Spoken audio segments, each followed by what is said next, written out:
Welcome to the Hollywood Outsider, an award-winning weekly entertainment podcast. And on this episode, we're going to be talking about all the things that are coming to streaming that are not fun, like password sharing and new pricing and advertisements and all that good stuff.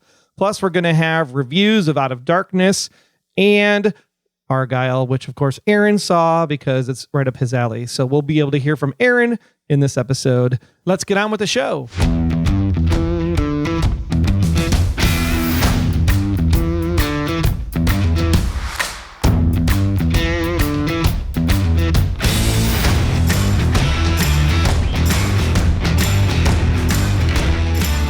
We are going to have some fun this week because the big boss is away, so the mice are going to play. I am Troy Heinrich, sitting in with my fellow host this week. First up, a man who needs no introduction. Give it up for Mr. Argylle. Hey, buddy. And because Aaron was gone, we needed to make sure we had a third person, so Amanda decided to show up this week and grace us with her presence. How are you this week, Amanda? Hello. I am doing well. I'm excited to talk to you fellas. It's always easier to come on when Aaron's gone, so... Oh, for sure. It's so much easier just to be like very open and casual and all that fun and stuff have a conversation and not get yelled at. As long as we keep cutting Argylle off so he has no time to talk, then we're totally fine. Hey, Yeah. You guys can cut me off all you want. I don't really need to talk. I could just show up every now and then and be like, damn, that's whack. This is us helping you, John. That's right. Oh my gosh, Damn. we are into February already. Do you guys feel January is like this lull, this kind of drag out process because there isn't a lot of stuff happening in entertainment in the month of January after the big holiday push? There's so much football happening. What do you mean? But football is one thing. Like there's like the I know. movies It's and the enough, TV. There's no like stuff coming back. They always wait till February for sweeps still for some reason. I feel like I need that. I've been rewatching old shows that can just play on the background that I don't have to pay attention to. Do you find comfort in that, Argylle, watching old shows? I mean, of course I find comfort in doing that. I do that so often. I actually have started rewatching or, throwing Dirty Jobs on the screen while I'm doing stuff around the house. So that's a fun show to just have playing that I don't have to pay attention to. But as far as January goes, January is always a crazy month when it comes to movies and entertainment, right? It seems like everything kind of shuts down as far as news wise for the month of January because they just spent everything for December. And then, come the last week of January, that's when you start seeing a little bit more come out, a little bit more be talked about. And then as February starts to roll through, it's about the halfway point. Valentine's Day is when the season of everything being important starts happening. So basically, essentially from the first of the year all the way up until the week before Valentine's Day, it's kind of like a dead zone where you can actually find some cool stuff, though. I know a couple weeks ago, I talked about a couple movies that I would never sit down and watch, but because there was nothing else left to watch, I went ahead and watched it. Just this weekend, I watched another one that just dropped on Netflix called The Postcard Killer, I believe it was called on Netflix. And that was, again, really small, little detective kind of movie. And it was worth a sit. So, it's a good time to just appreciate the smaller movies as far as I'm concerned. Maybe it was a time you could have done that whole catch-up backlog thing that you were supposed to do while the strike was happening that you were pitching so much. Ooh, Right? That sounds like shots are fired. And I did catch up on a lot of stuff. I mean, I actually kindled a relationship with Apple Plus because, I started watching a whole bunch of stuff. I finally watched Ted Lasso that everyone was insisting that I watched. But still not enough to make up for all of the strike hoorah that came behind. There was a party and a celebration from John's end. I mean, yeah, that was. I you know what? I spent the whole time drinking my way through the strikes because I was just so damn happy that I was just kind of like, all right. And then when the strikes were over, I'm like, oh, damn it, I drank too much to get through, to do this. To do anything? Yeah. My buddy started watching Invasion on Apple TV, and so I started picking up a couple episodes here and there. And then my wife started watching Invasion, and she picked it up episode 5 of the first season and binged the whole thing in 3 days. Yeah. Invasion is so good. It's so good. Easy to binge. Absolutely easy to binge, but it is really good. We won't talk about the season 2 finale though, because we're not going to get season 3, which has been confirmed until 2025, it sounds like, which kind of sucks. Well, it gives me time to watch other stuff before that happens. That's right. And if you're an Apple TV Plus fan, Severance has been declared back in production. So we will be getting a Severance season 2, which is super amazing. I cannot wait. So good. That finale was amazing too. The bombs that were dropped left and right. So good. So good. Well, don't worry. I'll find an excuse to not watch that one because everyone's telling me I should watch it. And the reason why we're talking about Apple TV Plus so much is because they haven't really changed their prices. It's kind of like locked in at Apple, unlike all these other Yahoos and these streaming services that are doing all kinds of crazy crap going on right now. First up, we have Hulu and Disney Plus. They're the latest to crack down on password sharing. So what do we do now? Do we say we're only going to support TV services that are going to allow us to share passwords with each other?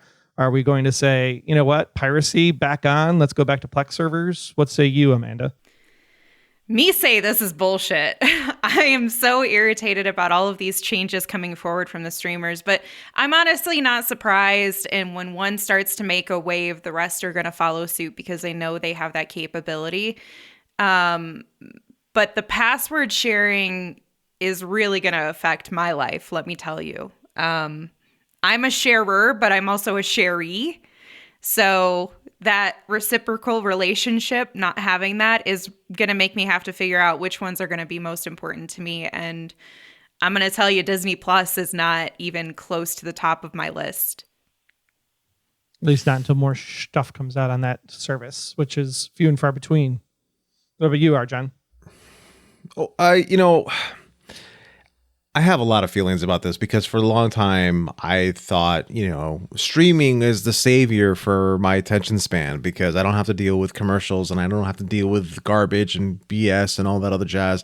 But now here we are, and it's starting to become just like cable where you're having to deal with commercials. I think the benefit so far is I'm not seeing commercials for anything other than other streaming shows or other shows they have. So I kind of think that's okay.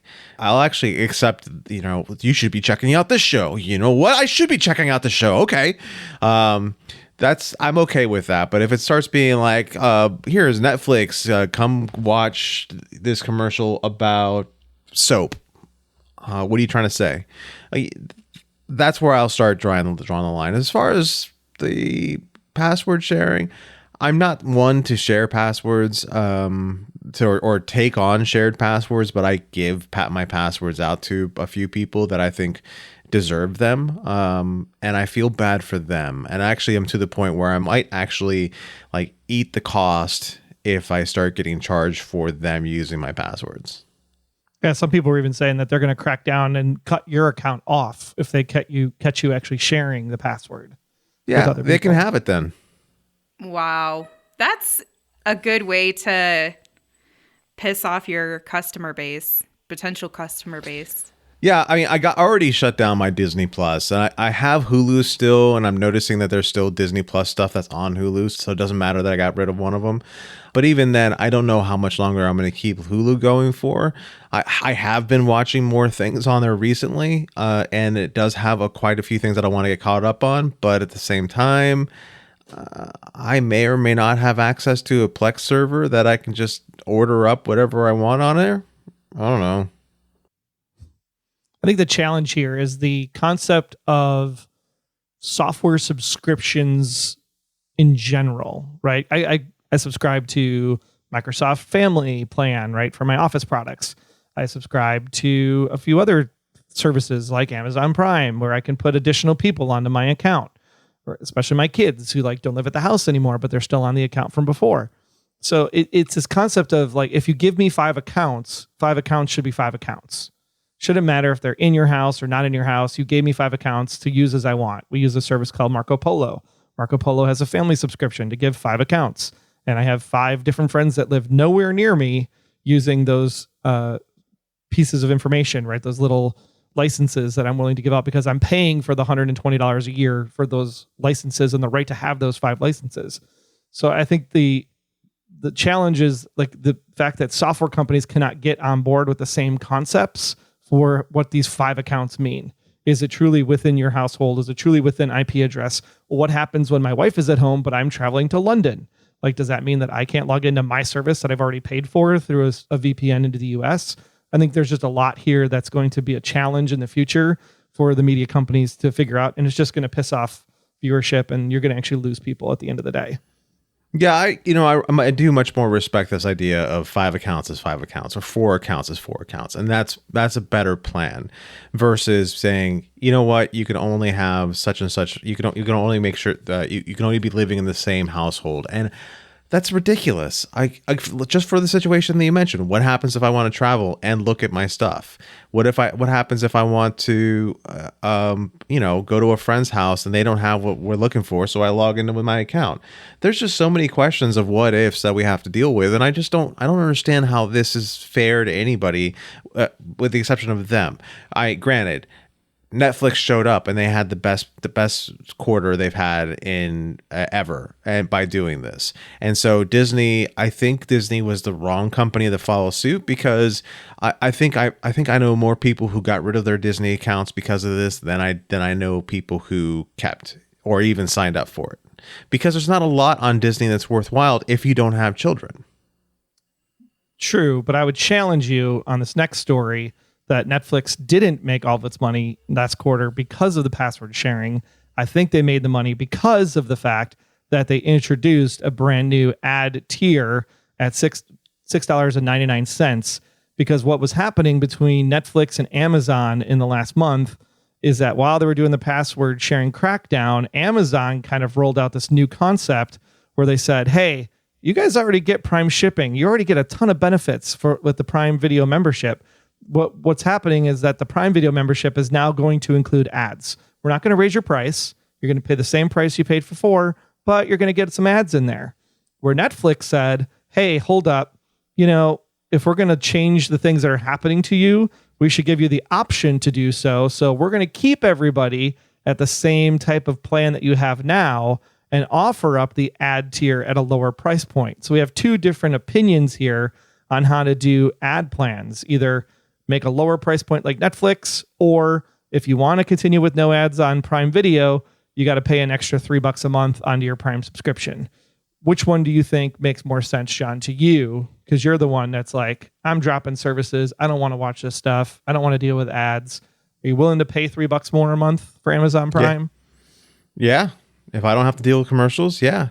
They already make me watch commercials if I want to watch something on Freevee. I don't need to watch commercials on the other stuff. And $3 is $3. I'm okay with that being something I pay if I don't want to deal with commercials. My attention span is worth more to me than a dollar bill. Or my time is worth more to me than a dollar bill. So long as I'm not getting commercials about what soap I should be using, or when I'm not fresh down there and stuff like that.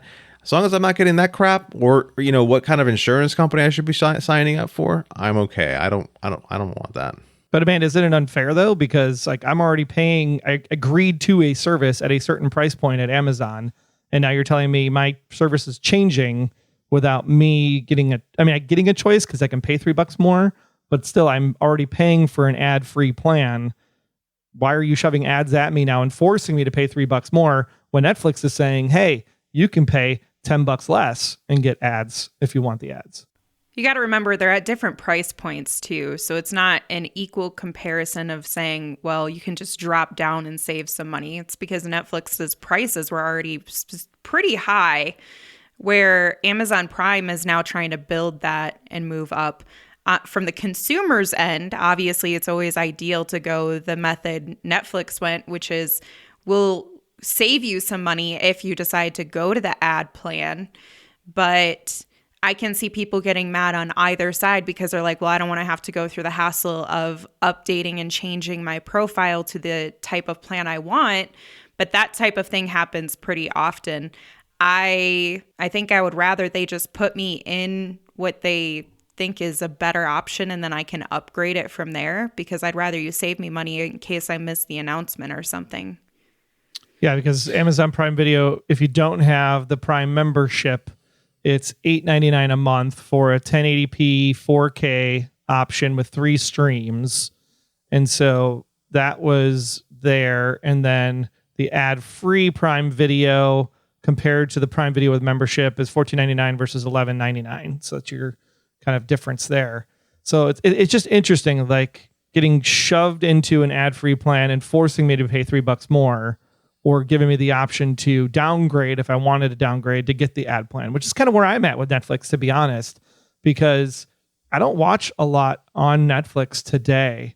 Some people in my house do, but I think that the challenge that we're running into is Netflix becoming what traditional television was before? We started off talking about this whole concept of watching things in the past. Do we feel like Netflix is becoming rerun TV rather than original TV? And Disney, Apple, Hulu, etc., are still becoming the original TV concepts, and that's why things like Friends and The Office and whatnot are the ones that are watched the most on these services. I mean, John, you're the one that's watching all of the stuff on the comfort food. I mean, is that what you primarily use Netflix for, is comfort food, or do you actually still watch originals? I still watch the original stuff on Netflix.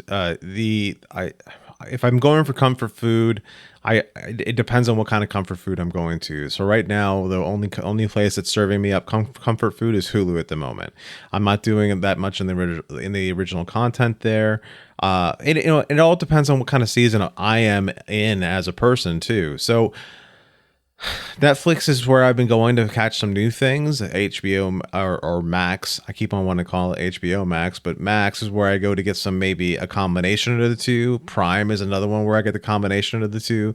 And then Hulu is almost 100%, chicken soup for the soul watching. If I don't have to pay for it, that's what Hulu is, or pay attention to it. That's what Hulu is. But I think generalizing Netflix to say that that's what TV used to be is a little unfair, because it's still not. It's still TV at your time, when you want it and how you want it. If you want to pay for commercials, you can pay for commercials or not pay for commercials. If you want to pay more for no commercials, then you can do that. It's just unfortunate that we're so much in a time and place when it comes to this media where they're now turning themselves into the exact reason why we decided to get rid of a lot of our cable subscriptions, because we didn't have to deal with the commercials anymore. We didn't have to deal with the hassle of watching things on other people's time. We had all this ability of just watching it on our time, and the freedom that gave us to be able to live a life and enjoy entertainment was something that to a lot of people you couldn't put a price tag on. That is the bigger concern to me. And then you mentioned, do we think it's fair or unfair? We've all been in adults long enough to know that companies can change their mind on whatever it is at any given time. Their terms of service essentially says that they have the right to change the terms of service on you. You don't have the right to change the terms of service on them. That's what they're there for. That's how they protect themselves. So is it fair? Probably not. Is it something that we can sit there and say or complain about happening? We shouldn't, because we all agreed to the terms of service on that. What are you saying, man? Yeah, I think the only thing that I would add to the discussion here, it's not even really just an addition, it's more of an agreement, is I don't think it's anything like what TV was back when we had, TV Guide running us. It's still very different from that, to John's point, because you still have the option and the illusion of choice depending on the streaming service that you're using. Sometimes there isn't anything new that makes you feel like, oh, this is what I was looking for. But you still have all of the catalog at your fingertips to determine when you want to watch, what you want to watch that's on that service. And that is still a level of freedom that cable TV never gave us. There was, if you wanted to rewatch that episode, you better hope that you can see the rerun at the time and day that it's going to be on, versus you could say, hey, I really love just rewatching this one season of this show. And you can do that. You have that choice, and you can binge it, or you can watch 10 minutes of an episode and turn it off and come back at another time and finish another 10 minutes, and so on and so forth. So it's still not the same. And it's still, I think we're inching towards the point where now the cost is having to be evaluated with what you're getting in return. And that's going to look different for everybody. That's fair.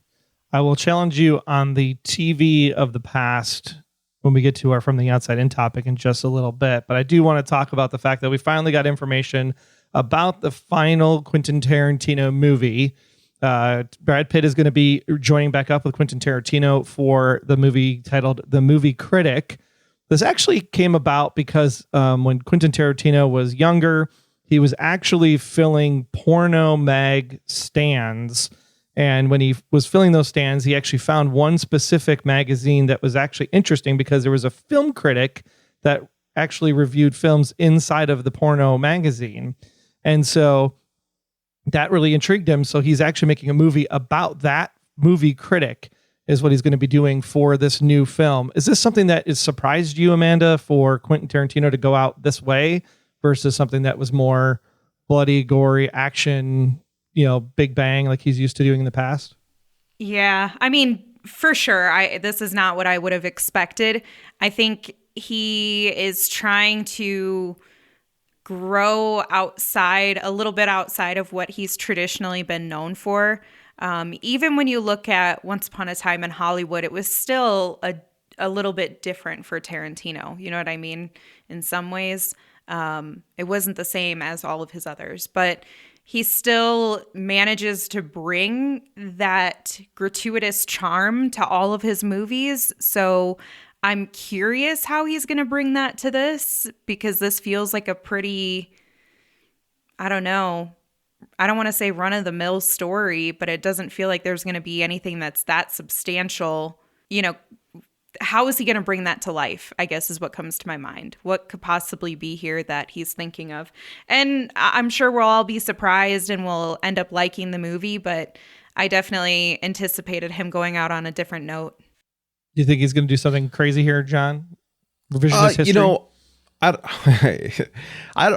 want to say that he's going to end up doing something crazy, or maybe he won't, because this is the thing that keeps on popping in my head when I think about the story, because this writer obviously had an effect on Tarantino. And at this point in Tarantino's life, where he's still very much moldable, very much a cannon to be pointed in a direction, here's this writer that spoke to him on a level that really seemed to reach him, and it helped him form the kind of opinions and kind of person that he is today. So if this is going to be his final film, then this is the film that it needs to be for being the last film. This is his thank you very much for being the person you were, even though you have no idea who I was. You touched me in a way that made me who I am today. That is something that I think none of us really get an opportunity to do when it comes to the people who really affect us. And the fact that it meant so much to him, and he was still able to stay in a frame of mind in which he can do this. So he's not the kind of person who's like, I'm Tarantino and I'm awesome and I did this all by myself. It seems more to me like I'm making my last movie. I'm going to make it about this person that touched me and got me to where I am today and got me to be the filmmaker that I am today. And this is it. That's actually a really good point, because of a lot of the stories that he does are stories that are important to others, and adjusting them for his own taste and content that is personal to others. And so to do something that's more for him, that is a nice way to kind of say goodbye, is to have something personal to you in your life. Yeah, a little love letter throwaway. I mean, at the end of the day, I'm just hoping that it's like Brad Pitt and find out that he's actually reprising his role from Once Upon a Time in Hollywood. I think that'd be kind of cool. But we can only hope and pray.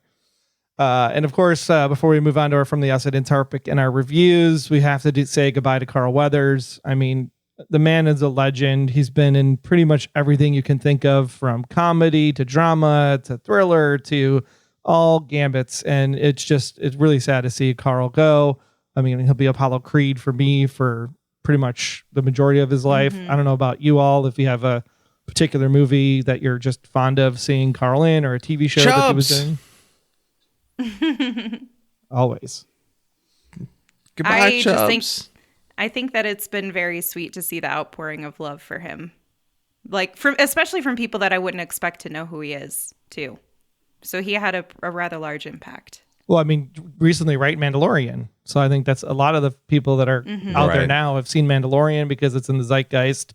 You're seeing Carl Weathers in that role. I forgot. I don't watch Mandalorian. Yeah, but I mean, like, he even made an episode of Psych. He was in ER.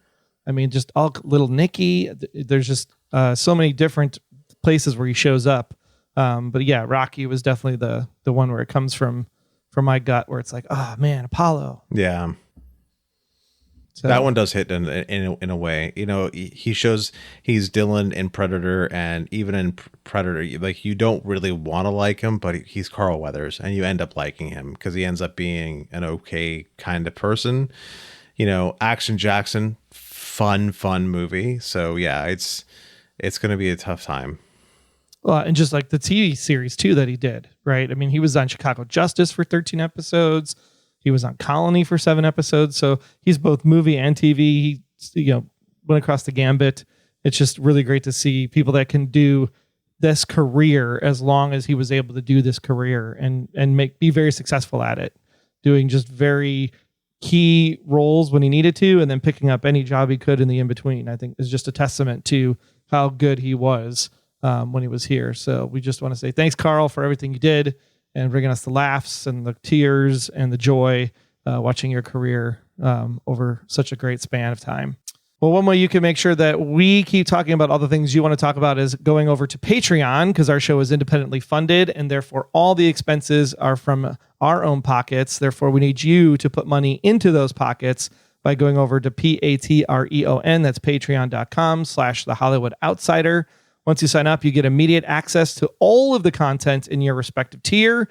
We have bonus episodes. We have Bad Movie Night. You can get the old episodes of Bad Movie Night on a different feed right here from thehollywoodoutsider.com. But if you want a new Bad Movie Night episode, you definitely want to sign up for that tier as well. So make sure you go over there. $5. Like, you guys, we were just talking about you had to throw $3 more to Amazon. Don't throw $3 to Amazon. Throw $5 our way because you get much more entertainment, and we're always ad free. So do you hear this? I think we should lean more on the being ad free and not the more entertainment. Well, Amanda's come back a couple times this year, so we are getting more entertainment than we had last year. Yeah, I've all hit right. a good percentage already. Yeah, so when you drop Disney Plus because of the password sharing, and when you drop Amazon because they're basically forcing ads on you, you can give that cash to us over at Patreon, patreon.com/The Hollywood Outsider. And we thank you super, super much for all of the support. So with that, let's go ahead and get into our From the Outside In topic.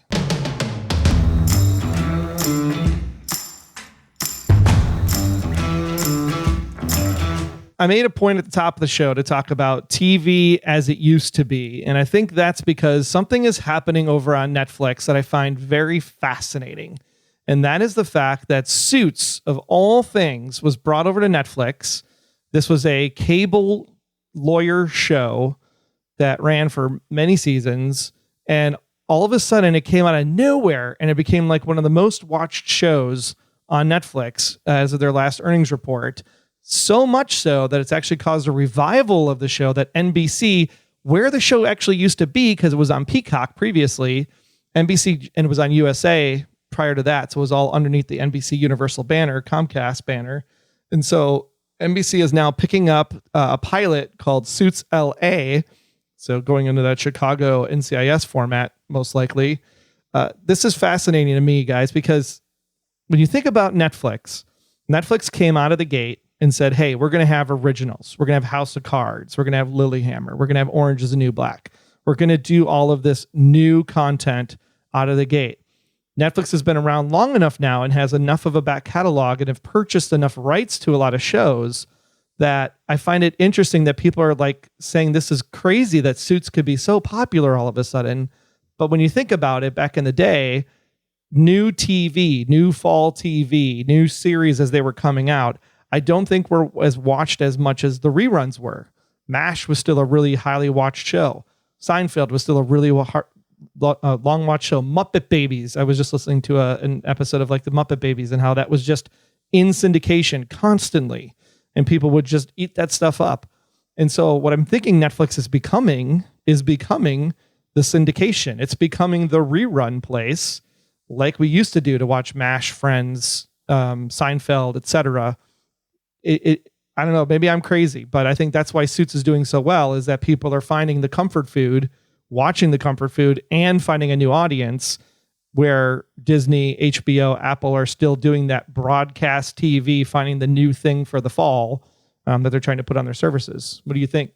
I think it's kind of always been like that with Netflix. If we recall, Netflix is what helped Breaking Bad find its fan base. If it wasn't for Netflix, and Breaking Bad would not have become the show that it was, or as popular of a show as it was. It was going to always be Breaking Bad. But Netflix is the one that was like, oh, let's go ahead and make it easy for people to watch this. And all of a sudden now everyone's tuning into Breaking Bad like crazy. And that's how it got out. But again, I think Netflix has always been this thing where you can go and revisit the TV shows that you didn't have time for, or that you didn't DVR, or that you didn't put on the VHS player, or you missed an episode because the power went out. Stuff like that. That's what Netflix has really become, or has always been. And I think that they are, to some degree, they are leaning into that some more again, where because they're finding that that's what a lot of people are doing again, is going back to being able to comfort food or comfort watch whatever it is they want to watch. So yeah, I think it's always been like that.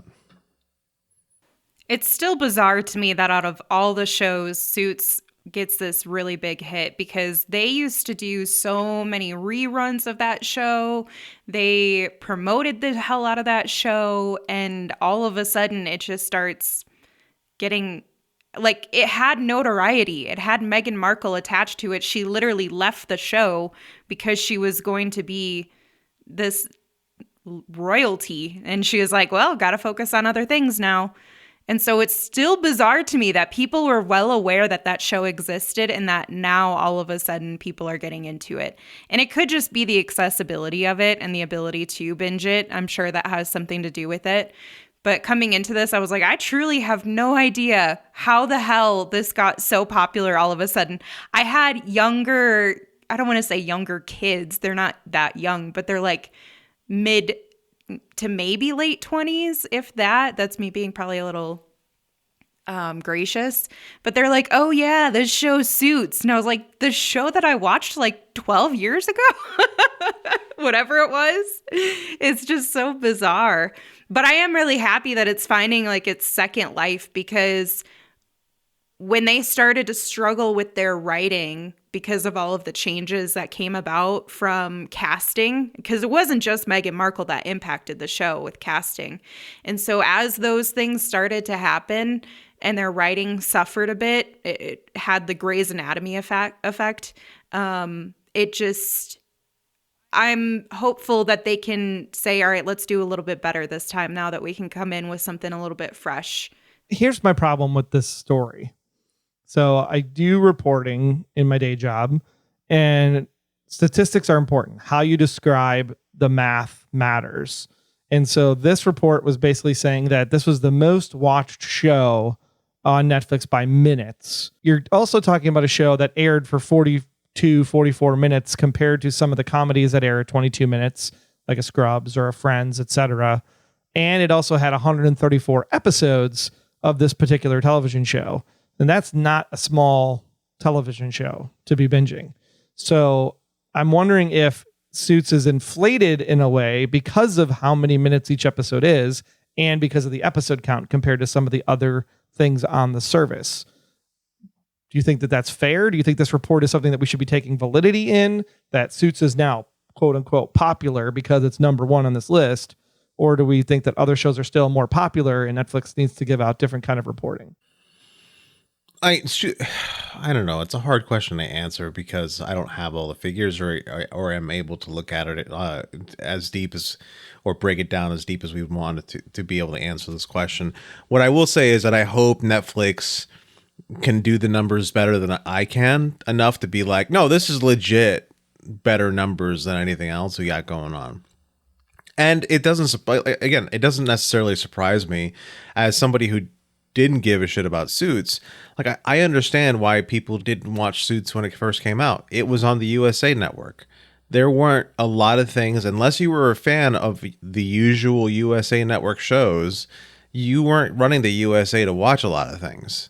And that, I think, is the big difference, is that there was like USA itself had their very own niche like fan base, where it was the people who were kind of grew up with USA, and the people who sat there and, you know, went to USA for all the weird stuff, but they ended up getting some cool stuff too. So that's what I think the deal is that that's the reason why people didn't watch it, or wasn't as big on USA Network. Whereas now that it got someplace else where more eyes can see it, that's why it is. But again, I think to answer your question, I hope Netflix knows what they're doing. Yeah, I like that point too on USA, because if I remember right, it was probably like the Dead Zone and 4400, and then it moved into what we call the Blue Sky era of USA, right? It was Psych and Royal Pains and Burn Notice, and then Suits feels like it was the last show of that kind of arc at USA before it kind of shifted in a completely different direction again. And I could honestly say Suits is one show on USA that I did not watch after the Blue Sky era finished, because it wasn't like the Blue Sky era. It was something that was a little bit different enough that I watched maybe a season or two and then kind of gave up on it. So maybe people are coming back to Suits going like, oh, well, maybe I want to watch that again, because now I'm in a completely different mindset from when I was in the Blue Sky era, because maybe things like, you know, it's not that it's raunchy courtroom stuff, but we just got done with like Succession and White Lotus. And I want something that's similar to that, but maybe a little bit lighter than the heaviness of Succession. It kind of has that feel, right? Because these are swarmy, greasy, grimy lawyers in the show doing the things they need to do. It's not your, you know, Boston Legal or The Practice kind of type of show. One call out that I do have regarding your data question is that if you take aside the fact that other shows that don't have as many seasons or episodes are included, it still outdid Grey's Anatomy and it outdid Supernatural. And I feel like knowing that it surpassed them by like 20 billion viewing minutes and it was available for less time meant that people were really going through it rapidly. And it speaks to its popularity. Yeah, actually, to that note, I mean, I think I'm a big amount of Supernatural people watching Supernatural. So like, I'm pretty sure that I was half of the numbers for Supernatural, which isn't some small feat. So, you know. So you're welcome is what you're saying? Yeah, exactly. So then the question becomes, do we think Suits popped on Netflix so well because of the trailer snippet that you see when you go find Suits on Netflix? It's a pretty pivotal scene. It's a very powerful scene. It like grabs your attention. Is the value of that snippet, do we just unlock that snippet has got so much power on the home screen? I have no idea what snippet you're referring to, because I haven't seen the preview. Yeah, like when you find the show. I already watched it all. Yeah, when you find the show, they do like a little preview play up in the top or whatever. And so it's like, is that important for a show to get that right? Because if you don't get that right, you're not going to pop on Netflix. Is that kind of what we're unlocking? I think it has an impact for sure, because if Netflix recommends something to me, I already don't trust it. And so I'm definitely going to watch the preview to see just how off the algorithm is. That's where they need to be investing some of this profit that they're getting. Well, see, if you'd stop sharing your password with your parents who don't know that they're supposed to click on their profile and mess up your algorithm. They do. Everybody goes to their own accounts. I don't have weird shit that shouldn't be watched on my profile. It's not like there's like a whole section of like weird porn or something or fetishes. It's just the algorithm always wants to recommend some things to me where I'm like, I'm not watching The Crown, and I don't know how you got here. Because you watch Grey's Anatomy and Bridgerton? Yeah, I mean, that's exactly why it is, because The Crown. Okay, I'm sure I could find a better example, you guys. Yeah, that was just a bad example. I mean, you should have been something like, a reality show, literally any reality show, because I've never watched a reality show, and especially on Netflix. I'm not watching Love is Blind. That's what you should have said. Yeah. Right. Yes. Thank you. That's better. It's interesting though, because I always felt like my algorithm I always felt was pretty good. I don't know, John, is yours pretty good for you? Or Yeah, no? for a long time, I thought that Netflix knew me better than most people for a while, and then something happened and it started getting a little weird. I don't know Yep. why I got a little weird, but for a long time, I really thought Netflix knew me better than most people I know. I think nowadays Spotify knows me better than most people I know, and Netflix is kind of like, has gotten the idea that I'm like dipping my toe back in that relationship here and there and not really giving it all my attention like I used to. So that's why Netflix is trying to be a little bitch. Yeah, I'm trying to like compare things now between social media like Facebook, Instagram, Spotify, Apple Music. Like, is the recommendation engines doing what is the AI happening? Is the machine learning happening the way I would expect it to? Or is it these services saying, hey, this is the new greatest thing, shove it in my face because we think you might like it because you always watch the new greatest thing, versus like, no, you would actually like this based on the things you've actually watched before. Yeah. That latter part though requires the consumers to respond to how they like everything though. And I don't know about you, but I don't always click the button of how I liked the movie. Honestly, I don't even think I make it all the way through the credits when it's something at home. I don't even think you have to push a like button though. I mean, if you sit there and you're like checked out at 10 minutes or checked out at 20 minutes or checked out at an hour or checked out at 2 hours. That just means it's intolerable for me. There's a lot of shit that I'll watch that I probably shouldn't sit through, but I'm like, well, I'm already 15 minutes in. We may as well see where this goes. Or like Saltburn, I still have not gotten through that. And the reason I'm going to finish watching it, I will, but if it looked at the algorithm, it would be like, oh, she's going to finish watching this show, so she must like it, or this movie, she must like it. No, it's just because I have a very persistent short friend I got to listen to. So, but I'm looking at it from the perspective, if I'm 10 minutes in and I don't like it, I bail. Like, that's the whole point of this thing. Like, I didn't pay $20 for a movie ticket to sit in a theater where I'm feeling like if I get up and leave Green Knight, that I'm going to lose $20. I can literally just, you know what? It's a smorgasbord. Just go to the next thing. Go to the next thing. Find something. It's almost like Reels or TikTok in a way. Like 10 minutes in, nope. Next one. 10 minutes in, nope. 10 minutes in, nope. Nope. I'm pretty sure I didn't go and like flip through Netflix and lose. No, wait, actually it does happen. I flip through all the different shows, looking for something to watch, and all of a sudden I lost 5 hours. Because you don't trust your algorithm anymore. You know what? I'm not going to call out Netflix that way because, I mean, like I said, she's a tricky bitch. She might hear me and like all of a sudden I have problems. It's like, here's nothing but Naked and Afraid all the time. Well, she's already mad at you because you've been watching too much Apple TV. So that's probably true. Well, this kind of like sparked a great idea about if there's like shows like this that are going to come back from the dead that were here before. Let's talk about shows that ran for several seasons, but never really got this like critical success put into the spotlight. Like, what are some of those shows for you? We'll do, John, go ahead and just kind of talk about your list. We'll talk about them a little bit and then we'll go Amanda and then we'll go to me. Yeah, so at the top of my list, there's an old show from the 80s called Misfits of Science. It was a superhero show before the spawn of the superhero shows. You had a whole bunch of people who had different abilities and they used them to solve crime and or help people, that sort of thing. And it was a show that as a kid, I know I loved so much, but we only got one season of it. And, I really love the guy who presses the back of his neck and he shrinks or he gets bigger. I like the guy who you can do bolts of electricity. Like, all of it was actually something that was worth my time as a kid. And I just thought it was a shame that it didn't go as far as it did. And, it would be nice to see some sort of like resurgence of that to give more of an interesting spin on the whole idea of the superhero or the special powers or special people kind of background. There's a show back in the 80s again called Voyagers, and this one was another one that I saw a couple episodes as a kid and I was like, oh my god, this is great. And one of the reasons why I loved it so much is that you essentially have a guy and a kid, and the guy is part of this like time traveler organization where he's supposed to go back and fix things things that are broken in time. And the problem is that his almanac is broken, or it gets destroyed at one point, and he can't just jump back and forth anymore because he doesn't have the almanac to tell him where to go anymore, or what's going on in whatever different time it is.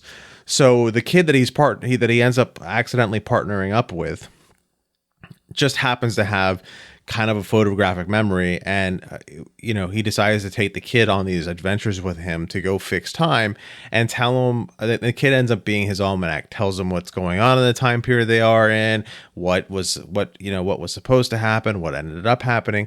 Very cool concept. I really enjoyed it. Again, it's just a fun show that I thought would be a great thing to bring back now. And then finally, Terminator, the Sarah Connor Chronicles. That one ended in such a note that it could have been something that was great and could have taken you even further into this whole what a good Terminator show could be like, because I thought that's what this was, as opposed to some of the movies that we had. And again, yeah, that would be a great one we can do. Nice. This is the Science and Voyagers. Voyagers is interesting because that one sounds like one of mine that was actually done recently as a TV show, but we're going to go ahead and talk about that in a second.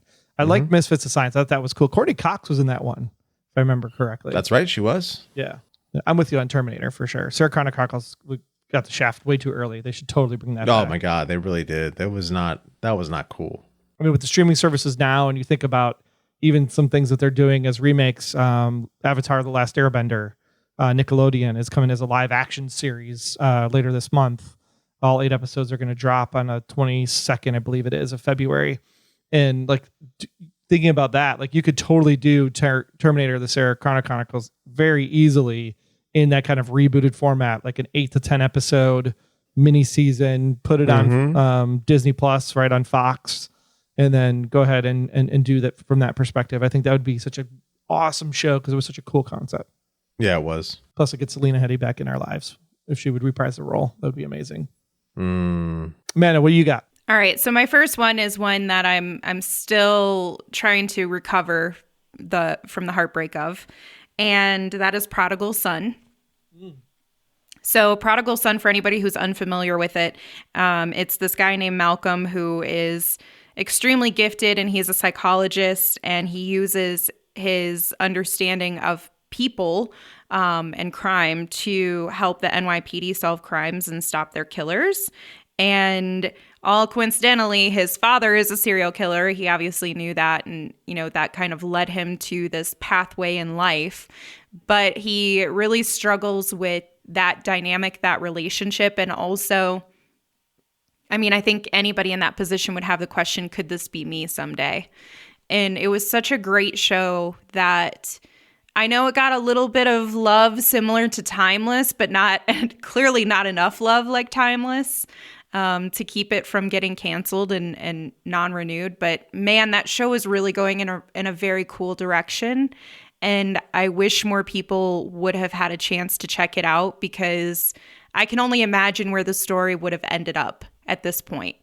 It did leave you on a bit of a cliffhanger because it was canceled, but who knows? Maybe if enough people caught it, and similar to like Suits, maybe they would do something to reprise it or revamp it in some way. It's an interesting thought. Like if I were to grab a show that only had 2 or 3 seasons, not a ton of episodes compared to Suits, which had 130 some in the bank, like would I actually pick up something to air it knowing that I'm going to continue the series? Is that something that I would do and take a chance on as Netflix or Amazon or somebody? Yep. I would have loved for that show to continue on. Sad face. The next one is True Calling, which starred Eliza Dushku.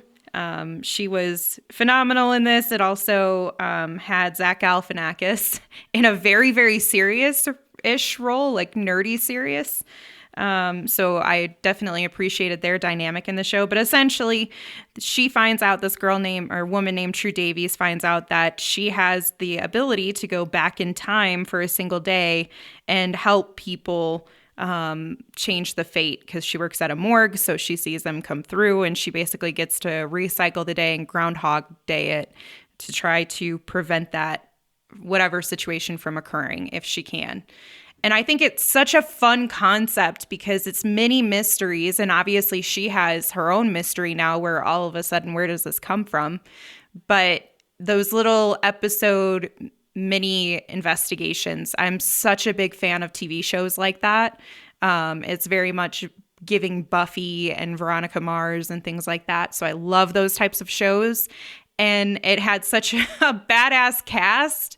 I'm so sad that it didn't get to continue. Yeah, True Calling is an interesting one because it follows that really great formula of having the overarching A-story mystery of like, where do these powers come from? But at the same time, having that case of the week experience so that you would have people that could drop in and drop out. And you'd still have the same question kind of floating over the top of it, which is really great. Yeah, that was one that I really enjoyed, and I almost put it on my list, but it's because I wanted to keep it kind of concise. It didn't make it, but it was one that I did appreciate a lot. I'm not sure if I appreciated it because it was Eliza Dushku or because it was the storyline, but I did appreciate it. Either way, it's a win-win. Exactly. My last one is a show that I know both of you are a fan of, which is Orphan Black.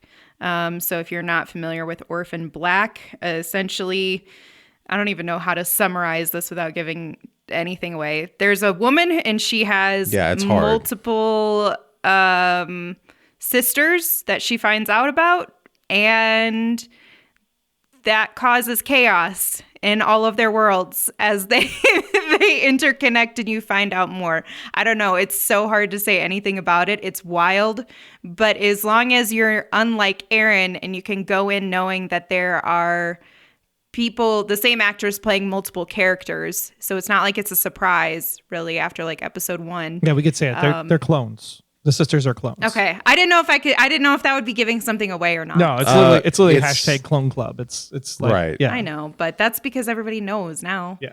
But it's such a great show, and Tatiana was phenomenal, and not in just the way of like her single main character, if you will.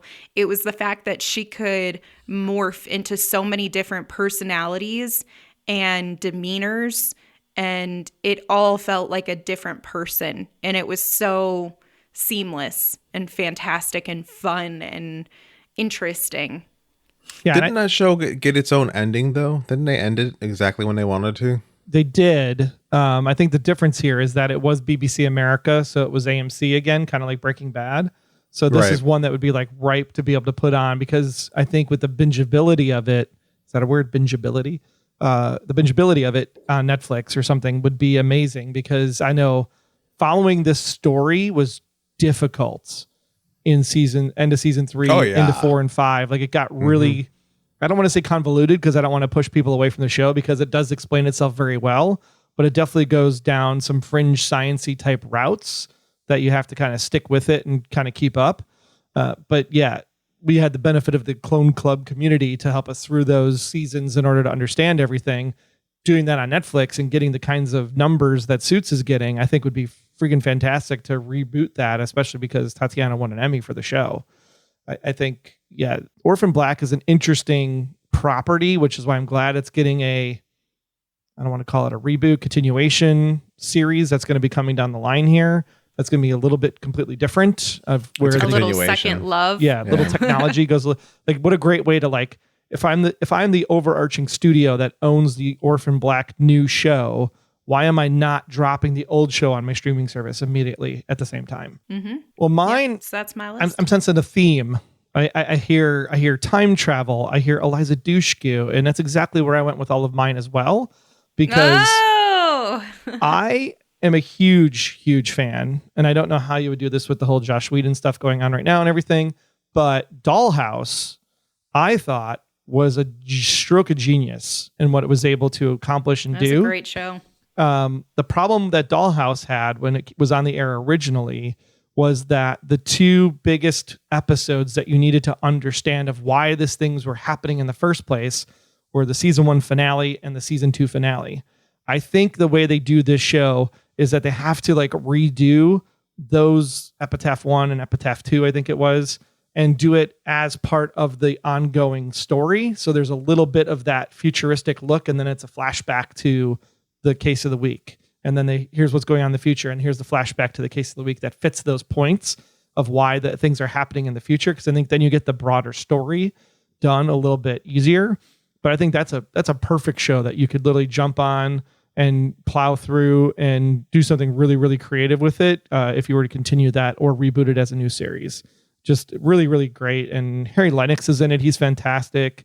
Alan Tudyk is in it. He's fantastic. There's just so many great people in Dollhouse that if you haven't checked it out, catch it on streaming. But I would totally love to see a remake of Dollhouse in the future. My other one is Timeless, which goes right into Voyagers from John.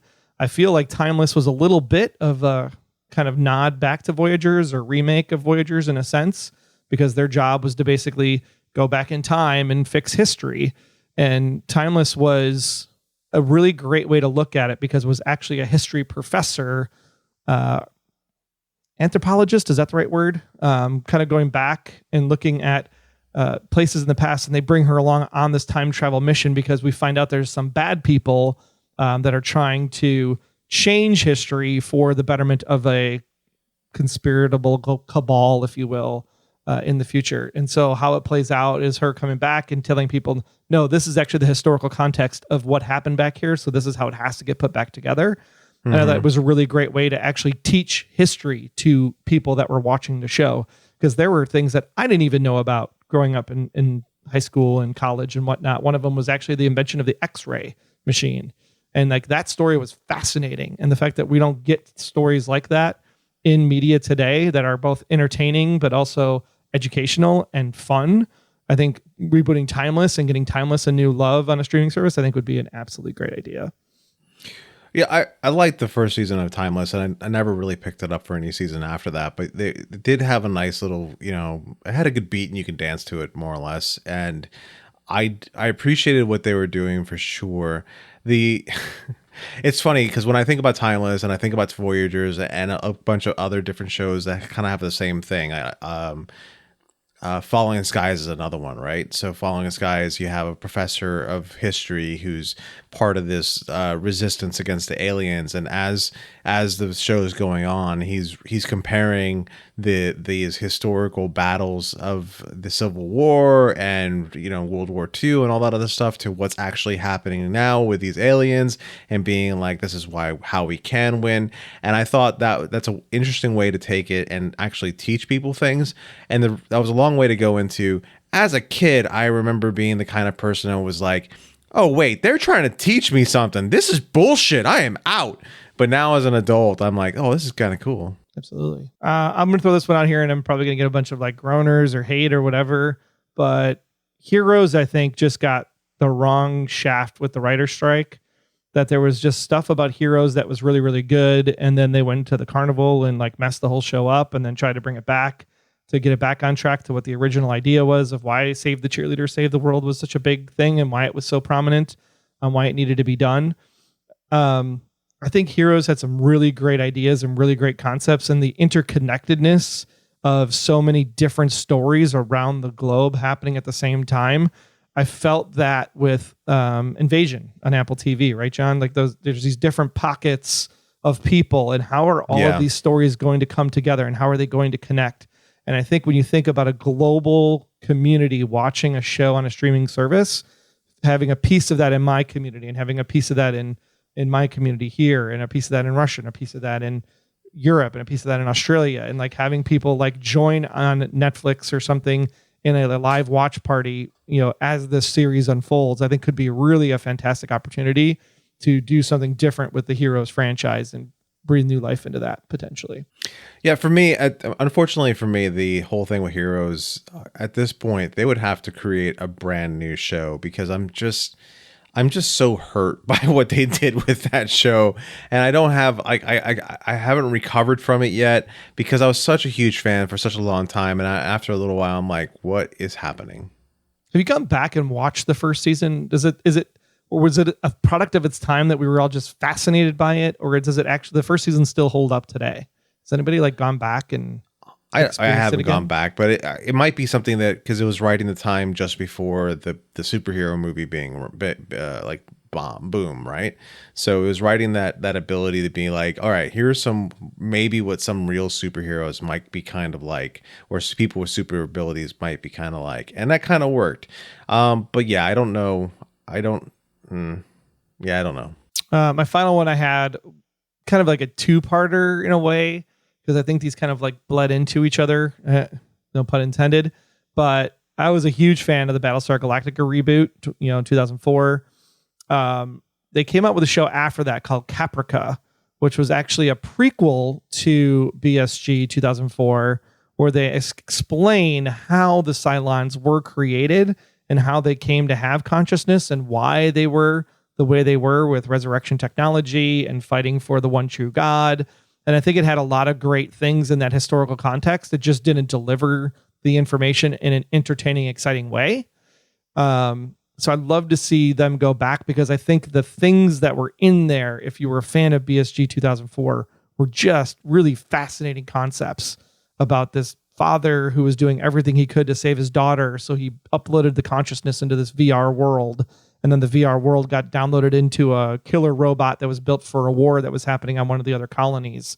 And just like that kind of, father-daughter love story, I think is something that would be really interesting to explore in a new series, because that leads into what was a web series turned into movie on Sci-Fi, or Sci-Fi, as John likes to refer to it as, was called Blood and Chrome, where we got to see young Bill Adama in his first missions against the Cylons, and how he came to be the admiral that we were going to have today. It only picked up to the movie part. It never made it to the TV show.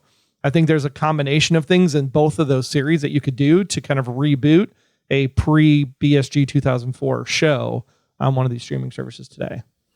The thing I have to add to this is that Caprica is a good show. I really enjoyed it. If I wanted to take anything out of Caprica, it would have been the fact that Adama was in that one too. He was in there as a 10-year-old kid, and we didn't need to have the Adamas so closely entwined with the beginning of the Cylons. That was just unnecessary. Was it Bill though? I thought it was Bill's dad that was the kid. No, that was Bill. Was it? Okay. His dad was the lawyer. Yeah, see, I thought his dad might have been the grandfather, and it was I don't know, because it's been a while since I've seen it, but the Adama one way or the other, I think family line was in there, and they had to tie it into the show. It's still the same problem as like the Skywalkers being everywhere in Star Wars. It's the same problem. They're doing the same thing with the Adamas making them be anywhere. It could have been something as simple as, okay, let's throw some Easter eggs. Here's the Starbuck family, here's the Adama family. As they're going along, but they're not really as pivotal as what the show turned them into. And then give young Bill his own show or movie with Chrome. But I agree with you that they were both good concepts, and I would have been nice to see more, but I just think it was Sci-Fi, just when it switched over to being a sci-fi, just lost the plot with a lot of things. I would agree. Any of those spark your interest, Amanda? Not really. Timeless from your list is probably the last one where I was like, yeah, I could see that. And then she stopped paying attention to us. Pretty much. I paid attention. I just was like, nah, none of these for me. Okay, so we're going to take a defunct TV show, right? This is a TV show, like, dead, hasn't been around for a while. We're going to take 3 of these. So pick 3. Like, if you were to recreate this show today, how would you do it? We'll go with Amanda first this time around. Okay, so my first one is, I think it's an easy win because it was a popular show, but it definitely fell off towards the end, and it's not like anybody's gone back to pick up this show in the past decade or so. The Shield. And I think if you were to set that in a different area like Baltimore or Chicago, it's still timely and relevant to the conversation, unfortunately. But you could utilize those areas as being, some of the most notorious for corruption. And I think you vary the cast quite a bit. You don't have just a whole stream of white dudes, and you could have a more entertaining and inclusive dynamic for that show. Like Shield Detroit. Yeah, you could do Detroit too. You could do all the cities. I mean, really, if you think about it. You could, absolutely. Unfortunately. Let's go run around this time. Go ahead, John. Give me one. Well, how do I do this? So I'm going to go with one of the ones that I mentioned earlier, which would be Misfits Science. You know what? No, I have a better one for Terminator and the Sarah Connor Chronicles. And here's my idea. So Sarah Connor and John are both lost in time travel at this point. One went one direction, the other went another direction, and no one knows exactly where they are. Because the whole process of this thing is we want to bring these shows back for more to make them more appealable to a new audience, but we can't have the same cast as same set of characters. So what I want to do is I want to set this up so that you have a group of the soldiers that John had in the future saw this happen. Or they saw traces of this happening in the time stream, and then it became their job to hunt down and try to save both of them. And every episode is them jumping into different times to see if they can find them or find a path for them. And then we never actually see Sarah or John until like the finale. Right. Or like end of season 1, we find Sarah. End of season 2, we find John. And then the third Right. season goes into like what your kind of original show was. Right. I dig it. I like it. I'm going to pick on one that John loves as much as I do, and that's Flash Forward. Flash Forward was still mad at that one. At the at the post Lost era, trying to make the next Lost. But I think the thing with Flash Forward is that it lost its way on the greater overall idea concept on what they were trying to do, and it just basically brain bled a bunch of people when they finally got to that point of fractured. It's almost like a spider web tree. There's different things, and there's people trying to like make the right path happen to protect the future, so that the future actually came to be instead of basically Earth wiping itself out. I think with climate change today and things of that nature, there's like a ripe opportunity for something like Flash Forward's concept to be rebooted and redone and have a really cool like multi-season arc in order to make that happen. One show that was actually like this, but in reverse, actually on Netflix, was Travelers. Travelers is a really great concept of where people were coming from the future and they would jump into people that were about to die in the present, therefore taking over their body because they technically didn't exist going forward in the timeline. So by taking over that body, they were able to. Savage. It was really, really cool concept. And then you find out, of course, that there's good guys and bad guys jumping from the future into the past to try to make whatever future they want happen. So I think going the other way would be something really cool. And they could do that via flash forward mechanism. Interesting. I like that. Okay, so my next one is it's funny because when I read this, you're just going to be like, so Firefly, sort of. But I want it to be more focused on the different things and, I don't know, people or whatever out in the universe. But anyway, X-Files meets Star Trek, where basically they get to do more exploration into the universe rather than having everything be based, you know, in planet Earth. They actually get to explore and go out there and try to find the truth, per se. And we get a little bit of space action. And I think that space action right now is still very popular. So it's like Space Files. Yeah. That sounds way too similar to what the government named their new NASA mission, Space Force. It's an interesting concept. I don't know how it's not much different than, say, Star Trek. It's not. It's just the people. It's having non-alien or foreign type of creatures who are trying to find those things, and they're going out there and sourcing them to better understand for planet Earth. Yeah, I don't know. That's I'm just gonna keep moving on along. Thanks.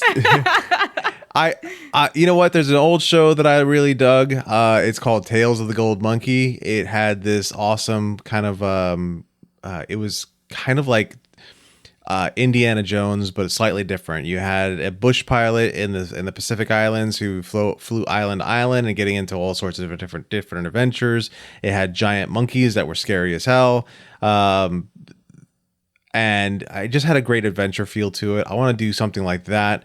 And it would be great to do it kind of like gender swapping it, but still keeping it in the 1930s, where the bush pilot is this kind of like almost an Amelia Earhart character, and doing something like that versus doing the character who, because it was famously played at that time by an actor who shall not be named for reasons. Stephen Collins, for those who don't remember. But anyhow, So they will be named? So he will be named.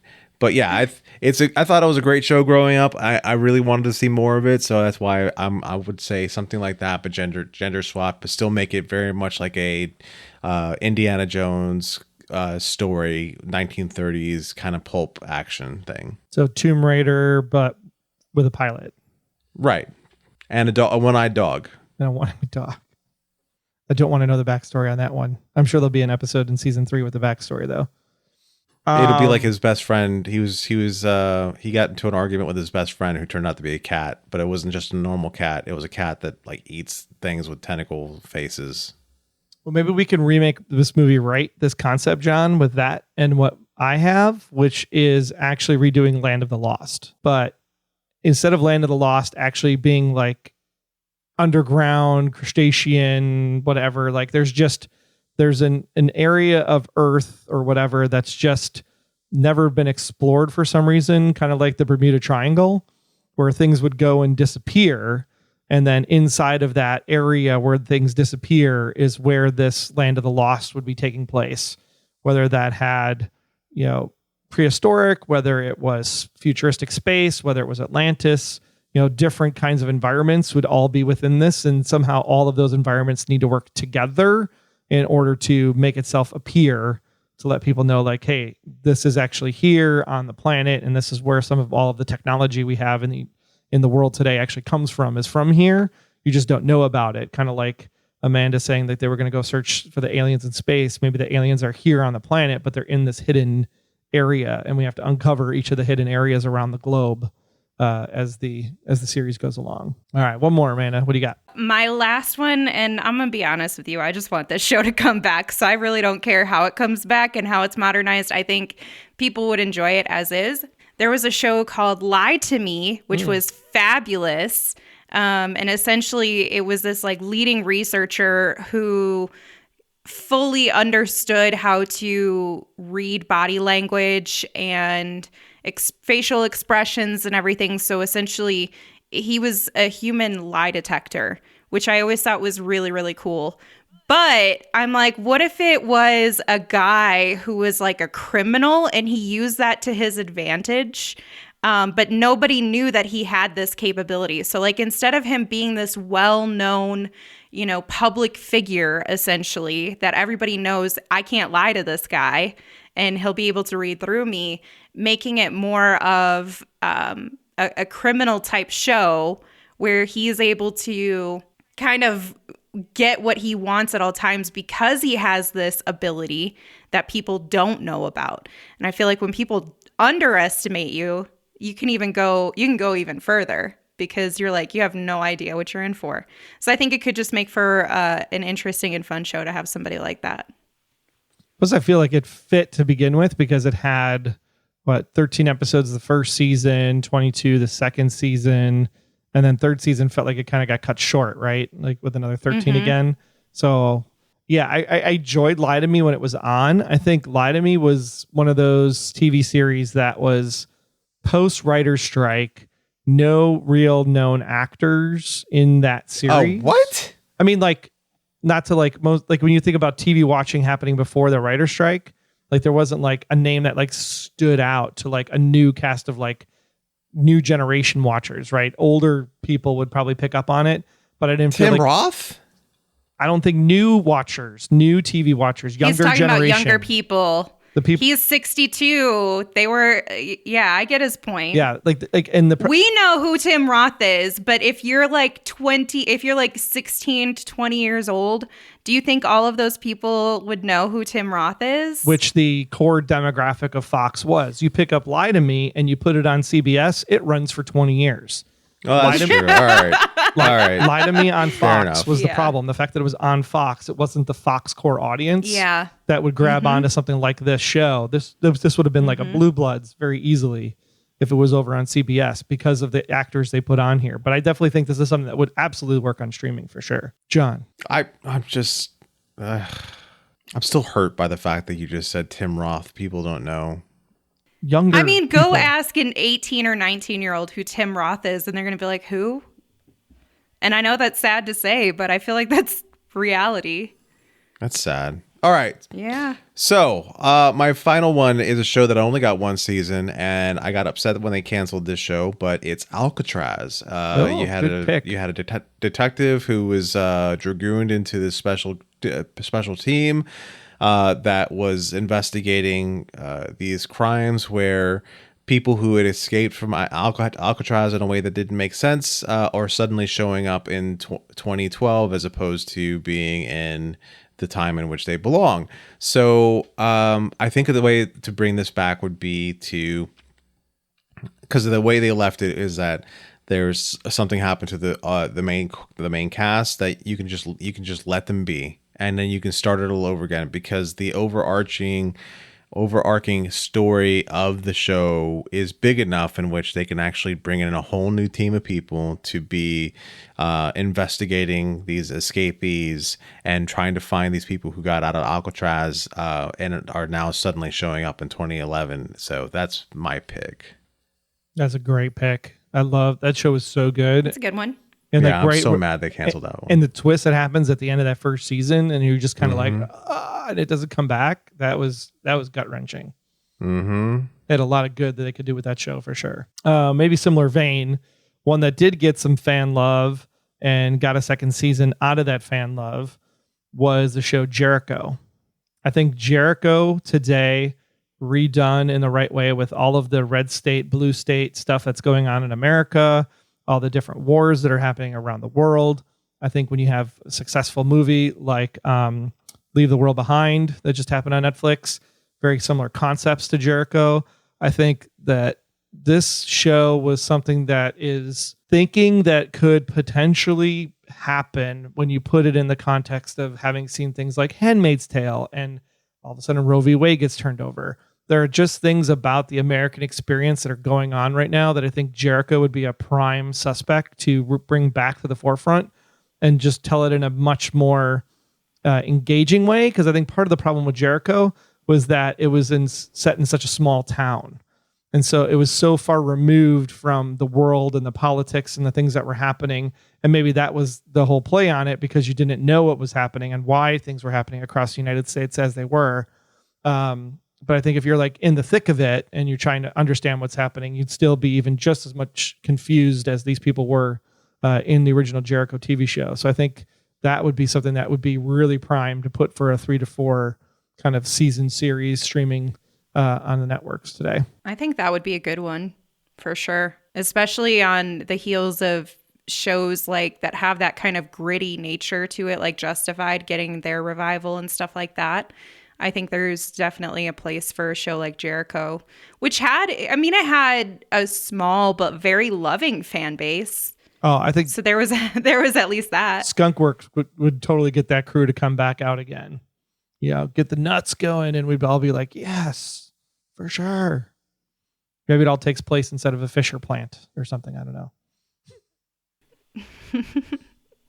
John, did you ever see Jericho? I did. I really enjoyed the show. I don't know if I need need a show like that to be redone. I think it actually does more power as how it stood versus trying to redo it. Is it just because you don't want to live in that kind of like scared misery because you just found your happy place again? Yeah, you know what? That's another Probably. thing. That's another thing. I'm just getting back to a point in my life where I'm like, I can enjoy shit again and I can have a good time. I don't want I'm just gonna tap out if this place goes to shit, or I'm gonna find a way to move to like New Zealand or something. Nice. Well, that was fun. So big streaming episode this week. Anything that's good on streaming that you guys are planning on watching coming up? Well, like I just mentioned, I sat down on today and watched a show called The Postcard Killers on Netflix that just came out in the last few weeks. It's a great little mystery. Stars Jeffrey Dean Morgan. He's a father who's forced to investigate a set of murders. And it's got a good story to it. It has a decent twist. It's an enjoyable sit. I know you guys talked about it recently, but Griselda on Netflix was fantastic. I truly came in with a little bit of hesitation because I didn't know if Sofia Vergara could do as dark as this character seemed to be or needed to be, but holy shit, she is amazing. She really, really is. And it had, and I'm very hit or miss when it comes to like cartel or mafia type movies, but I really liked following her story.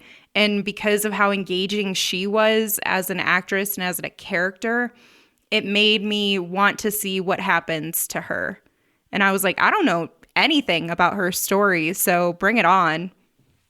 And you do get like a good wrap up to the show. Yeah, that's a good one. It's not a TV show, but I will highly recommend for those that are of an age that would remember this. But The Greatest Night in Pop is currently a documentary that is the untold story behind We Are the World. Yes, that fabulous song that we sang over and over and over and over and over and over and over again from 1985 till today. Goes through like all of the different artists that were there, who was there, why they were there, did they actually sing on the microphone or did they not actually sing on the microphone? It's really an interesting experience to like look back at that time and how this thing came together in the first place. 46 different pop music stars that were put together to create this one song that basically united the world at a time where the Cold War was still raging. So I think very interesting perspective in that documentary. Check it out if you are in the right age group that would remember that song. I think really a fantastic watch. Only about an hour and a half, so not a good investment needed for that reliving and retelling of your childhood, if you will. Well, with that, we do have some reviews this week. You're not going to be completely Aaron-free this episode. We will go over to Aaron as he tells us all about Out of Darkness and Argylle, which did land in theaters this past weekend. Okay, so I want to talk to you about Out of Darkness, which hits theaters on February 9th, 2024. And when we first open on Out of Darkness, which is director Andrew Cummings' prehistoric pitch black meets Alien, it feels pretty familiar because it's about this thin crew of survivors. They're looking for prosperity somewhere out there. And they become at odds with fierce predators that are masquerading in the dark. So you can see what I mean by that. Like it feels very much like a mix of Alien meets Pitch Black. Well, the trick is it takes place 45,000 years ago. And we begin with these 6 survivors that are recounting this tale of going across the sea to this new land where they hope to find prosperity. So it feels very much like they've come to a new, it's like Christopher Columbus, only it's 45,000 years ago, cavemen days and whatnot. Led by the obvious alpha male, Adam, the 6 are ready for this new life of discovery and wonder. And they also have along for the ride what seems like his wife, Ave, who's pregnant, their son, Heron, this old wise man, Odell, there's Gear, and then Bea, who is identified as a stray, meaning her life is Adam's to dictate. Adam tells her at one point, "You're for whatever I need." So it's very much a slave situation. So almost immediately as this movie begins, there's this unseen threat that emerges. You hear a distinct howl in the background.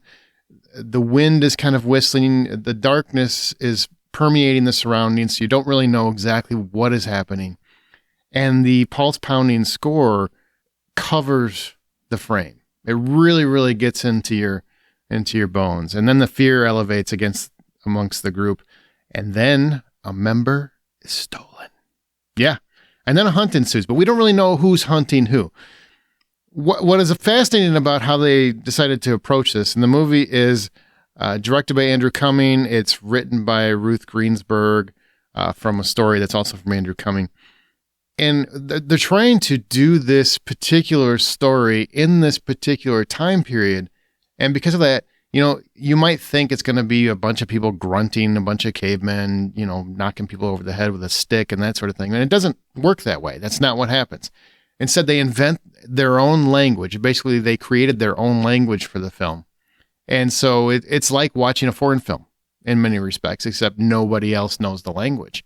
I find that fascinating. I think that's an interesting way to take it, because then it shows that they do have somewhat of intelligence. I feel like if they would have made it caveman grunting, like that caveman movie from Daryl Hannah back in the 80s, if they would have done that, I think it would have made it harder to swallow the drama that ensues, the horror that ensues. It'd be really hard to ratchet up the tension if they were going that route.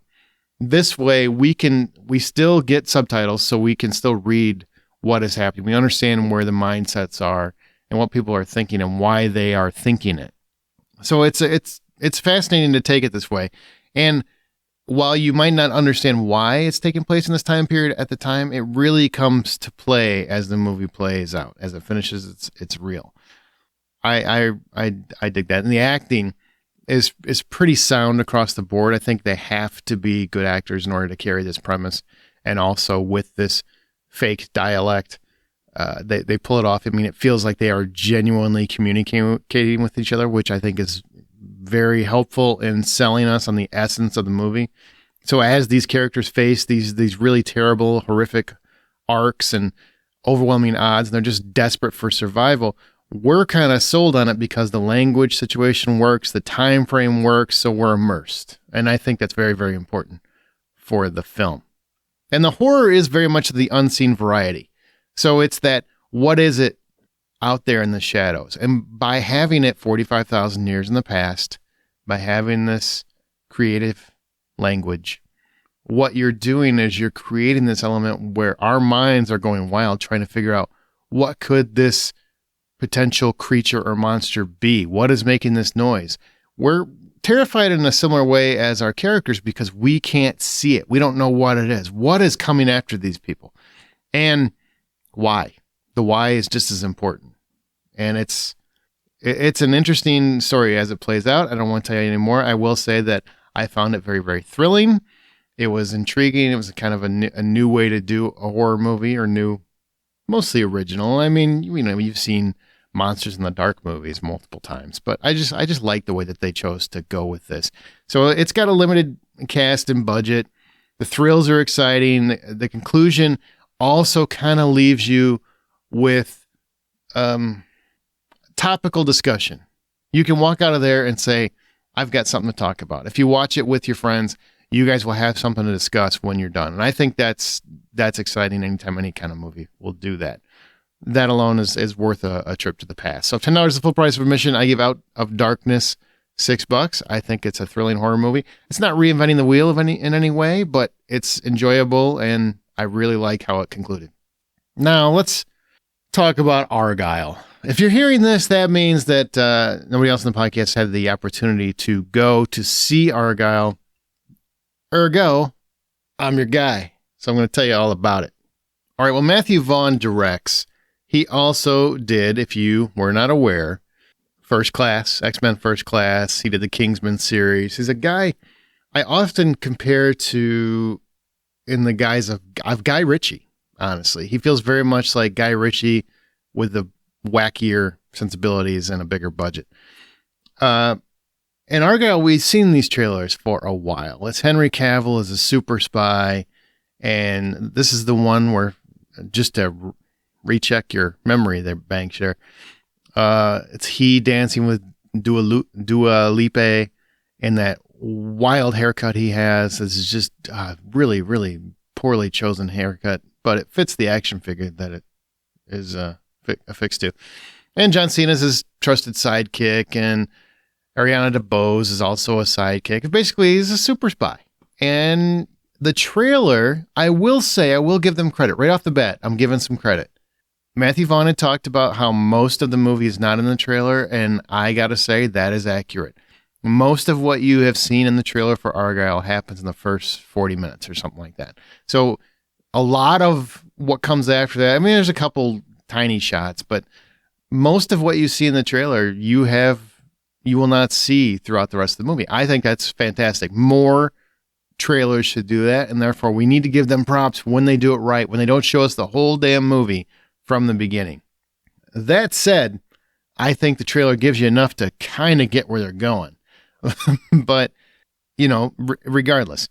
So you have Henry Cavill plays Argylle, and he is the spy, but the spy is actually a part of Bryce Dallas Howard's mind, right? Ellie is this writer, and this feels very Romancing in the Stone or The Lost City, if you want a more recent reference, where you have the writer envisioning this adventure, and then suddenly this writer is on a train and meets a real spy, played by Sam Rockwell, who is needing to protect her because her books are a little too on point and are scaring some nefarious types. Therefore, now she is in a real spy adventure, and things go from there. I will not go further than that because the trailer respected spoilers. I'm going to respect them just as much. Here are the other things I will tell you. This is a cast that is stacked. I already said Dua Lipa. I can never say her name right, but I will tell you, man, she is alluring. She has eye acting that is through the roof. I mean, just every time she's looking at the camera, you're like, hi, how you doing? How's it going? And to me, that's the mark of a movie star right there. But she does very little, but I think what she does is very well done. But Bryce Dallas Howard is the star of the movie as Ellie Conway, the writer, and Sam Rockwell is also the male co-star. Henry Cavill's Argylle is, like I said, it's a product of her imagination from the books that she has written. She's written 4 books and working on a 5th one. But also you have Richard E. Grant shows up here, Ariana DeBose I talked about. You got John Cena, you got Samuel L. Jackson, you've got Bryan Cranston. I mean, the list goes on and on and on. Apple spent $200 million on this movie. $200 million. I just got to know, where's Apple thinking that we need to keep spending $200 million on movies that we know are not going to make that amount? I just don't. I realize they're trying to get their Apple TV Plus situation going, and Apple has more money than you could ever shake a stick at. But if $200 million, think of how many really cool $40 million you could make, $40 million movies you could make with that. Really good ones. Why aren't we doing more of that instead of, spending $200 million on Killers of the Flower Moon, which could have been made with $40 million and been just as powerful, probably even more so, because you would have had a director that knew how to edit.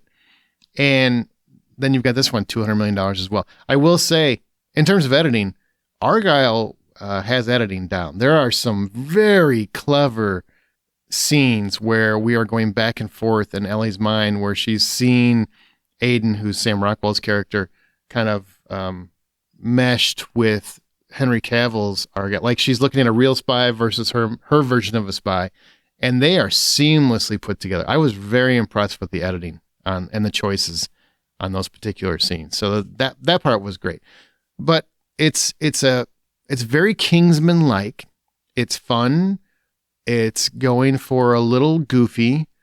I find that I thought the pacing was great for most of the movie until you get to the last 30 minutes. So it's a film that's stacked with twists. Many of them I think you will figure out pretty quick. I figured out a couple pretty early on and was not surprised. But there were definitely some genuine turns that I thought were well earned and really worked. My only issue really is the last 30 minutes went on too long. It's one of those things where they have like 3 or 4 endings and they needed to really, really tighten it up and it didn't get done. So it ends up just kind of going on and on and on, and then gets a little too ridiculous for its own good. It's having a lot of fun throughout the movie and doing some ridiculous set pieces It's a fun action scenes, having a lot of fun with a cat. I'm always up for throwing a cat around as long as it doesn't get hurt, of course. Wink, wink. But here, when they get to that last half hour, it's like Matthew Vaughn didn't know where to stop, so he just kept going. Probably because he had $200 million to spend. And he's like, I'm going to spend all of it. Why would I not spend all of this money? I have so much money. I'm going to spend all of it. So, as a movie, that would be my issue. I had this movie at like a 7.5 or an 8 up until the last 30 minutes. And then it dropped down to where it ended up. So that's, which is about a 6.5. So $10 full price admission, I give it a 6.5. But it was up like a 7.5 or an 8. Like I was really loving this ride until that last 30 minutes when it just did not know how to quit. Ugh. But in terms of the performances, really love Bryce Dallas Howard's work here. She has a lot more behind the eyes and behind the performance than it seems at first. So it's nice to see that play out. I really, it's going to sound weird, but I like how she's not an absolutely perfectly typical cast person in this particular role. I think typically we would get Gal Gadot in something like this. But I really liked her performance. I think she is a stunning woman. Like her eyes are just gorgeous. It's hard. Just speaking of Dua Lipa, you can't not look away from Bryce Dallas Howard's eyes either. Just gorgeous eyes. Sam Rockwell, quirky as ever. Still, the guy just brings it every time he does anything. And I will say Henry Cavill, even though he's really more of a secondary character, if you will, whenever he shows up, man, he lights it up. He is the real deal. The other characters, Bryan Cranston, Ariana DeBose, John Cena, it's very minor, not directly involved in a lot of the movie. So they do work. These are great actors. So they're going to deliver when they get the opportunity. They just don't get as many opportunities as I would have liked. But I do like the pairing up of Sam Rockwell and Bryce Dallas Howard. I thought that was a fun pairing. So I would say it's a good time at the theater.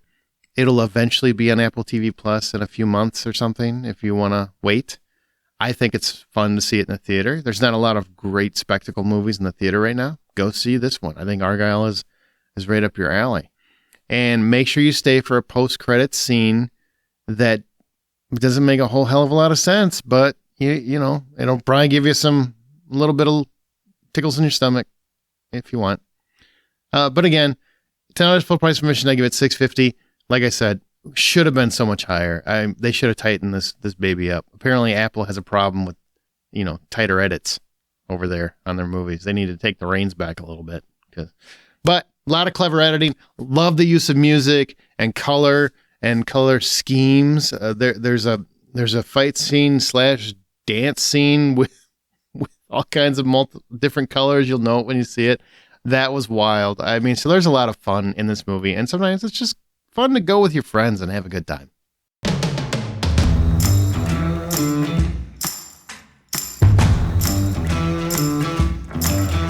Well, thanks so much, Aaron. And that'll do it for us this week here at The Hollywood Outsider. Share your thoughts on this episode or anything else in our Facebook group over on Twitter. You can find us at Buy Popcorn or the site at thehollywoodoutsider.com. You can email us. Just use feedback at thehollywoodoutsider.com. You can rate and subscribe us in your preferred podcast app. You can also find Arjohn's artwork over on Instagram and Twitter. His handle is at @ArjohnDraws. Amanda, you can find her doing all kinds of things out there in the universe over at Sync Into This. And you can also find me at Troy Heinrichs. Currently, the blacklist is done. Looking to maybe potentially do some new stuff with a friend of mine. Going to be talking about some sci-fi shows. Why am I not surprised? Months. So we're going to relive a little First Contact from Star Trek from a different point of view. So once I get some more information on that, I will definitely let you all know. But before we go, just tell everybody what you're going to be doing here over the next couple of weeks there. John, what do you have in the cooker? What's happening in Florida? Oh man. So right now my whole life is being taken up by this this transformation challenge that I'm taking part of. So I know that I've talked about this every now and again, but I am part of this gym called Orange Theory Fitness, and it's all heart rate monitor based. I've been doing it for 8 years now, and I love it. And so to start the year off, we do a transformation challenge where you can whoever loses the most body fat wins this big pot of money. I've gotten so close the last few years. I'm just down to really try to do the best I can to win it this year.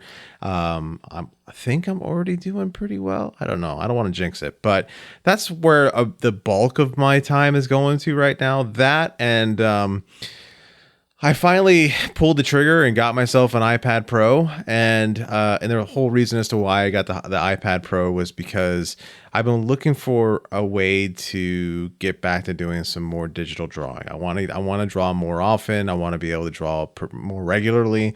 The thing is, though, is that as somebody who works from home, my whole drawing setup is in my office, so I can't necessarily sit there and draw as much as I want to.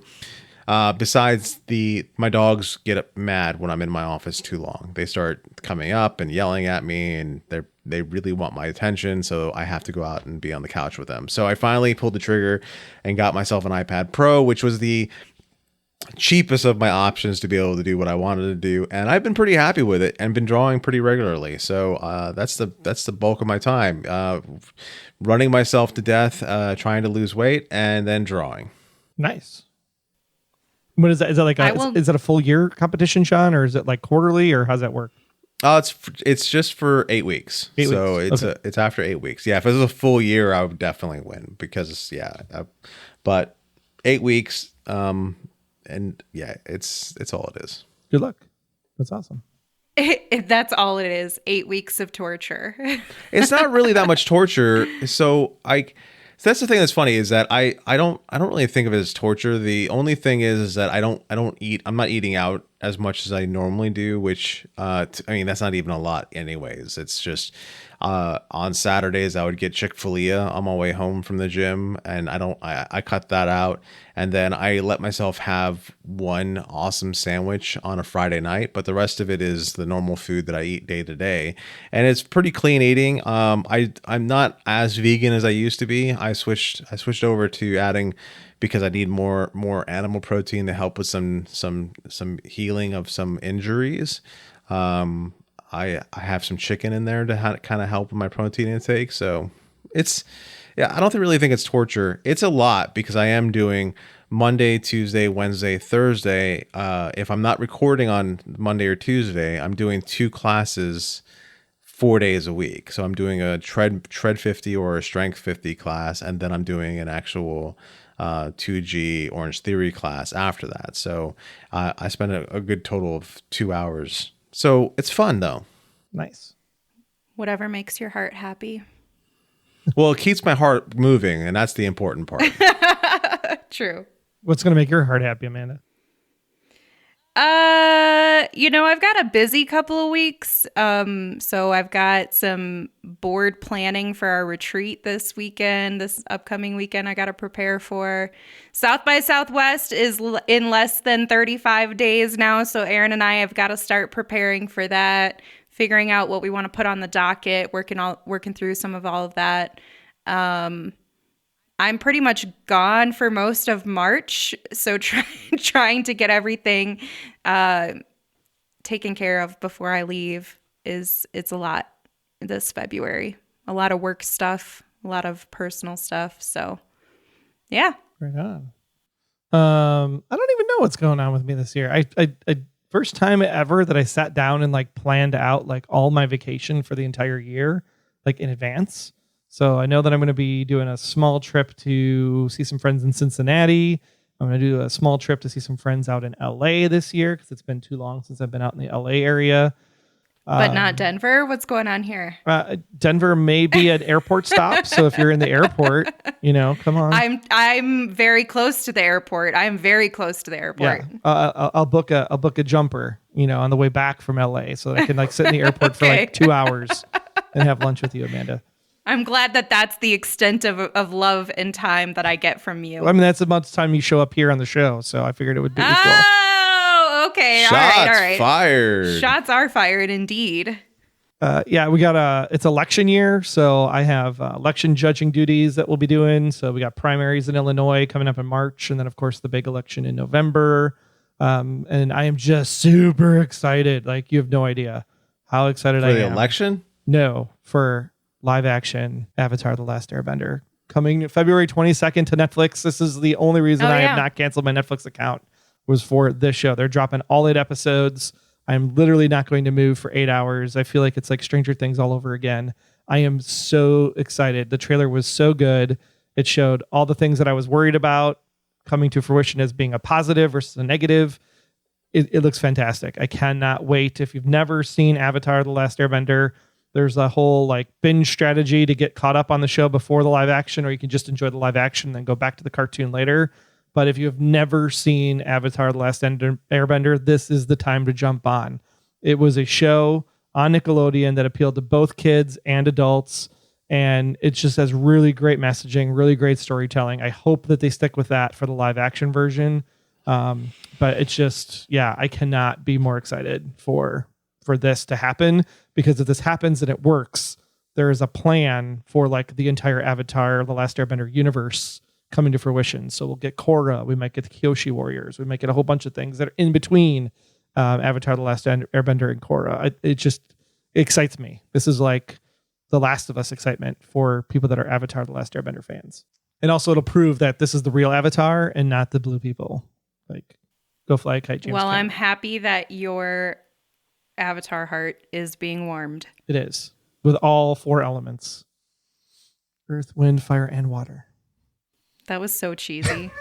Very much cheesy. You almost turned into Captain Planet there for a second. You know I will. So when you are getting ready to watch Avatar: The Last Airbender later this month, or anything coming up in your streaming queue, or if you just want to go to the movie theaters, because movies are back in February, people. If you head to the theater or stream comfortably from your couch, buy popcorn.